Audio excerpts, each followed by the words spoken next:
तो यार सबसे पहले तो अगर आप 278 चेज़ करते हुए 246 बनाते हो तो आपने ख़राब बैटिंग नहीं की है। Kudos to Mumbai for that. तो कोई भी ये नहीं कह सकता कि यार मुंबई ने ख़राब बैटिंग करी है। बॉलिंग ओके, वहाँ पे थोड़ा सा हुआ है मिसहैप, बट एनीवेज शुरू से शुरू करते हैं। तो भाई पहले हैदराबाद ने बैटिंग करी और बैटिंग करने के लिए आए ट्रेविस हेड और मयंक अग्रवाल। और सबको मतलब अगर आपने मैच देखा होगा तो पता होगा कि ट्रेविस हेड का कैच छूटा था 5 रन पे। टिम डेविड ने कैच छोड़ा था और उसके बाद जो मोमेंटम पकड़ा है ट्रेविस हेड ने और एसआरएच ने, वो तो मतलब I think record breaking 277 on the board, और 263 का जो आरसीबी का रिकॉर्ड था वो भी तोड़ दिया।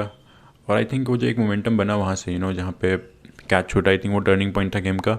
उसके बाद Travis Head went on to score a 50 18 balls, and Abhishek Sharma again breaking the record on the same night, scoring 16 ball 50. And after that, Klassen with his tremendous knock in the last over, around 20-25 runs in the last over. तो यार ये मतलब एक summarised थी SRH की innings की। और उसके बाद बॉलर्स के तो कुछ कहने हैं नहीं आज। आई थिंक कंप्लीट फ्लैट पिच, और उसके बाद जो हिटिंग शुरू हुई थी ट्रेविस हेड से वो रुकी ही नहीं 40 ओवरों तक। It just a matter of 30-35 run जो एमआई के पास नहीं थे। वो एक एक्स्ट्रा क्वेश्चन था आज एसआरएच के पास। But if you look at the game as a whole तो आपको दिखाई देगा कि यार रन्स ही रन्स पड़े हैं। Most sixes in a game, जो कि पहले 33 थे, वो भी रिकॉर्ड टूट चुका है इस गेम के बाद। सो या ओवरऑल एक बहुत ही बढ़िया गेम कंसिडरिंग कि क्या क्या हुआ। और मुझे लगता है कि यार जो एक प्राइम या फिर जो प्राइमरी मिस्टेक रही है मुंबई इंडियंस की बॉलिंग में वो ये थी कि शुरुआत बुमराह से नहीं करवाई। मुझे लगता है कि यार अगर आपके पास बुमराह जैसा बॉलर है तो इट्स अ मैंडेटरी थिंग कि वो आके आपके लिए शुरुआत करें और वो प्रेशर बनाए पहले ओवर से। बट वो हुआ नहीं। लाइक उन्होंने 2 ओवर डाले मुंबई इंडियंस ने, हार्दिक पांड्या भी ने भी शायद पहले 2 ओवर में से 1 ओवर डाला और रन्स उतने नहीं आए। बट उनको लगा कि शायद प्रेशर बिल्डअप हो गया। बट उसके बाद जब ट्रेविस हेड का कैच छूटा तो वी ऑल नो उसके बाद वो रुके नहीं, और वो सिर्फ वो एक सॉर्ट ऑफ मोमेंटम जो शिफ्ट होता चला गया एसआरएच के कैंप में आफ्टर दैट वन इनिंग्स। वो उसके बाद फिर अभिषेक शर्मा ने भी कंटिन्यू करते गए हिटिंग को, and along with that Adam Akram ने भी अच्छा शॉट्स, अच्छा एक इनिंग्स खेला है, साथ दिया अच्छा अभिषेक शर्मा का। उसके बाद Henry Klaasen along with that. तो आई थिंक यार एक बहुत ही फैबुलस बैटिंग परफॉर्मेंस दिखाई आज एसआरएच ने। और आई थिंक ये मतलब रिमार्केबल है। आपको रोज़ रोज़ देखने को नहीं मिलती ऐसी बैटिंग परफॉर्मेंसेस। सो अगर आपने लाइव देखी है तो यार you are lucky one just like me.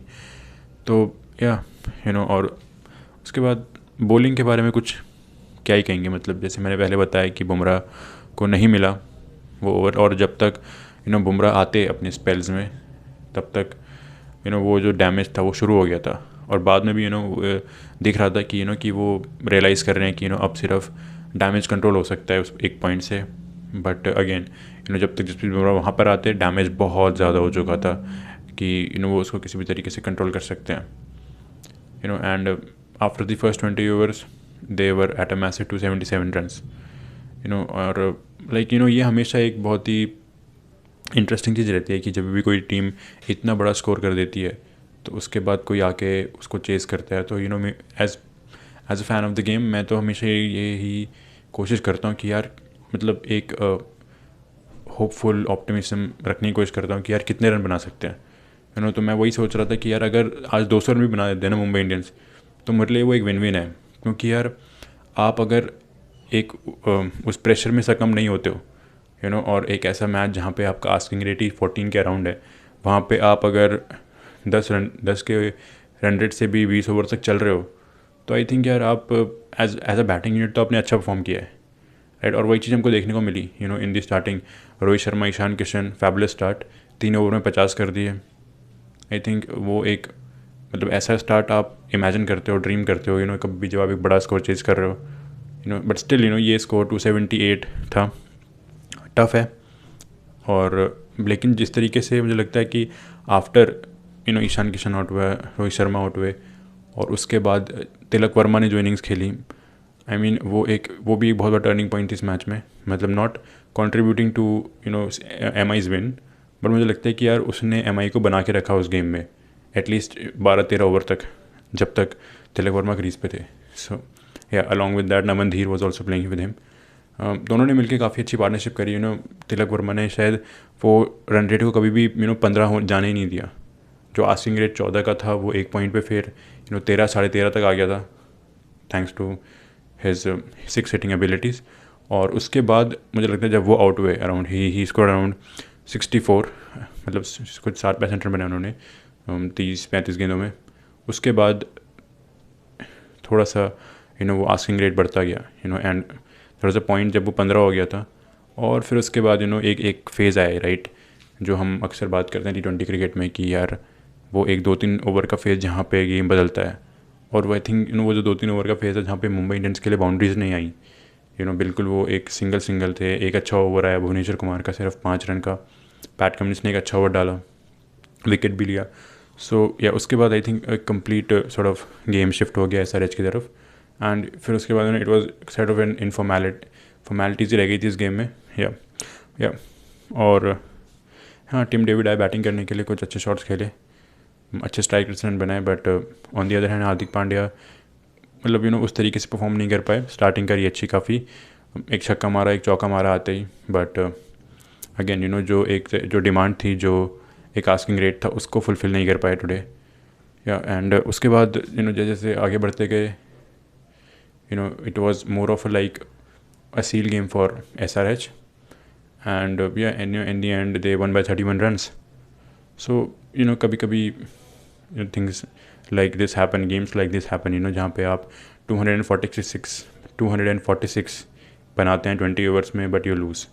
And this 246 is also the highest score by MI in IPL, but they're still on the losing side, and I think that's part of the game. But मुझे सबसे ज़्यादा खुशी इस बात की है कि यार उन्होंने 246 रन बनाए.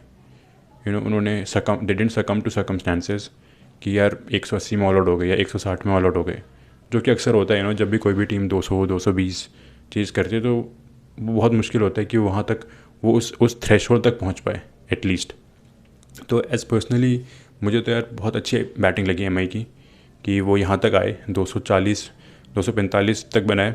एंड इन दी एंड वो मार्जिन कितना रह गया, 31 रन्स, राइट, 31 रन्स. सो वो जब भी वापस जाएंगे अपने ड्रेसिंग रूम में तो वो कॉन्फिडेंट होंगे कि यार हम रन बना सकते हैं, हम 200-250 रन भी बना सकते हैं. और दिल टेक इट पॉजिटिवली. मुझे लगता है कि इसमें कुछ भी एज सच बहुत ज़्यादा नेगेटिव सोचने की जैसी चीज़ है नहीं. If you have to take anything positive from this game, it's the fact कि यार आपकी बैटिंग यूनिट काफ़ी स्ट्रॉन्ग है. आप हिट कर सकते हो हर तरीके के बॉलर्स को, हर तरीके की सिचुएशंस में आपके पास बैट्समैन है जो परफॉर्म कर सकते हैं, not just in 1 or 2 situations. So I think overall it has been a good game for MI. They are on the losing side, but they have a lot to take positives, they do have a lot of positives to take from this particular game. And yeah, as well as a good win for SRH. They have finally like you can say arrived in this season with their first 2 points.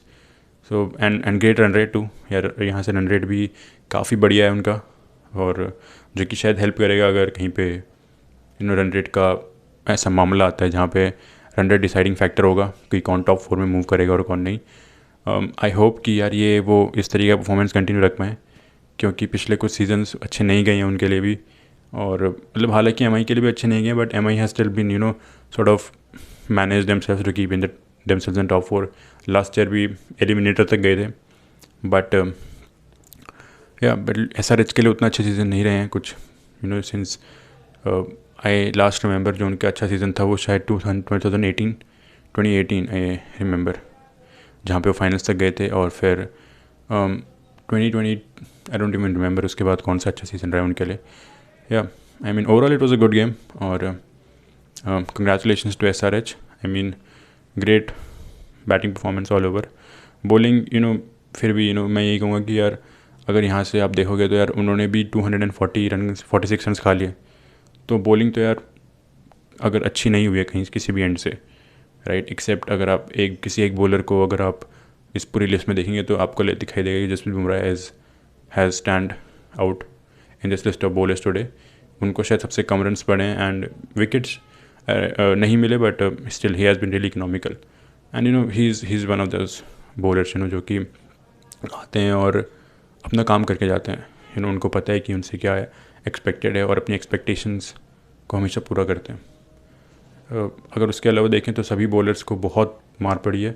It has been like flat, एक बहुत flat pitch थी, bounce काफ़ी अच्छा था pitch पे, bat पे ball काफ़ी अच्छे से आ रहा था और वो जो साउंड होता है मिडल होने का बैट से, वो काफ़ी अच्छा था आज के गेम में, जिससे सबको हेल्प मिली है, not just SRH batters but MI batters too. But in the end वही है कि डिफरेंस रह जाता है हाई लूजिंग और विनिंग साइड में, and that's all it but मुझे लगता है कि इससे ज़्यादा फ़र्क पड़ना चाहिए, क्योंकि जब आप इतने रन्स बना देते हो तो फिर वो एक क्वेश्चन हमेशा रहता है किसी भी बॉलिंग यूनिट के पास, और वो सारी टीमें जानती हैं उस चीज़ के बारे में कि वो क्वेश्चन जो होता है एक्स्ट्रा 10, 20, 30 रनों का, वो आपको बचा लेता है गेम में। अदरवाइज़ अगर कहीं 240 रन बने होते तो शायद हम एक बहुत ही बड़ा मैजिकल टर्न अराउंड देख रहे होते, विटनेस कर रहे होते इस मैच में, बट दैट डिडंट हैपन। जैसे कि मैंने कहा कि वो जो एक्स्ट्रा रन्स थे उनके पास, वो जब भी आप 200, 220, 30 रन बनाते तो आपके पास वो होता है एक्स्ट्रा क्वेश्चन जो आपके बॉलर्स को प्रोटेक्ट करके चलता है, और उन्हें फ्रीली मूव करने की भी आज़ादी देता है उस गेम में। So that's all from my side यार ये गेम में, and if you have anything else please comment down and sub to the channel would be great. So yeah, see you next time.